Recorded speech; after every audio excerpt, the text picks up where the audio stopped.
If there were three things that you could count or say that have made you, what would those three things be?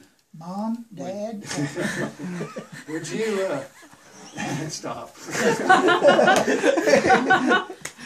asking us. That's a rhetorical I don't know about question. the third thing. Now I might not get into that. Was that a redo? Redo. No, keep going, keep going. You're good. What?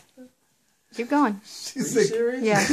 No. I really like that. They'll Hey, you got two ministries already. Yeah. They're probably going to get a kick out of that though. They'll be crying. Come on, babe. Okay. If there were three things that... Let me do it You're again. not going to be able to do it. Okay, start it over. Okay, Tell me when. go. If there were three things that you could say that have made you who you are today, what three things would they be? I have thought about this, and I know there's many, many things through a person's life, but the three that I have come up with is these. Number one is playing a guitar.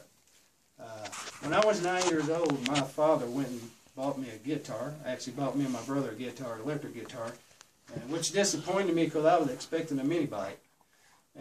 But we went ahead and learned two or three keys on it, and that's all I ever did for a while there. And then 4 years later, we was getting ready for church one morning when I was about 13 or 14, and I don't remember the event or what happened, but I just remember Dad had made me mad. He had got on to me for something and made me mad. And he pastored a church outside of Poplar Bluff, Missouri, and we was going up there, and there was a guitar there that nobody rarely played, although they had, a couple of guitar players there. And when we got to church, I was still mad, and I was like, I'm going to embarrass him. I'm going to go up there and play that guitar. And so, yeah, I was that way. Anyway, I got up there and I started playing, and they were playing three of the keys that I knew. So I just started playing, and he never, my father never got on to me, never made me sit down. And I was like, what's going on here? I'm not embarrassing him or something.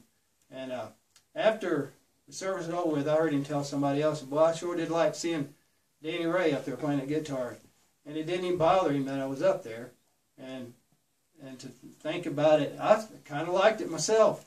Anyway, they got me to really where I wanted to learn everything that I could about it. And I've been playing ever since. I have played in several different groups, one country band, one rock and roll band, several Christian bands, which has helped in a ministry that I'm involved in, which brings me to my second event that have shaped me. And this second one is preaching. 1993, I heeded the call to preach. And what had turned this around, God had been dealing with me, I believe, about preaching. And the one way to get my attention at the time, I used to sleep with the fan on, winter, summer, no matter when. And anyway, to get my attention, all you had to do was turn that fan off. And one night the fan went off, and I got up. I was trying to figure out why it went off. The electricity was working, and then all of a sudden it came back on by itself. And something just hit me when that happened. God was trying to get my attention. And at that moment, I had felt an emptiness. I knew there was something that was missing. I knew there was something that I wasn't doing that was causing that emptiness. And then when I started preaching, that emptiness went away. And I've been preaching ever since. And with these two things, the preaching and the guitar playing, it's caused me to do some writing. I've written some songs. I've written tons and tons and tons of notes from the Bible. And I got a cabinet full of notes in there in my office on the Bible on different subjects. And anyway, and then there's been several times down through the years I've started writing books, and I would just write a book and I would just stop. Which brings me to my third event. In 2008, I woke up one morning and I had an idea. I don't know where the idea came from, but it was just an idea of how would a ghost scare a blind man.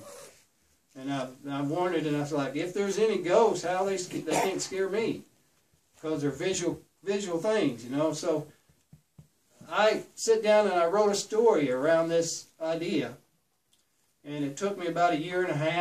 I started in the summer of 2008, and in the summer of 2009, I got a contract with the publisher, and December of 2009, my book was published, and which is at americastardbooks.com if you're interested, or you can get a hold of me.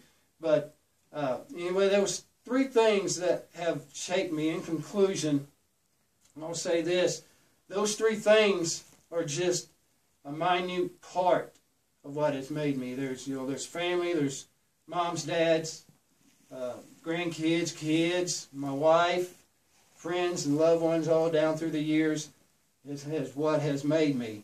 But I want to say this: I'm still alive and I'm still in production, so there's a lot more making to be done.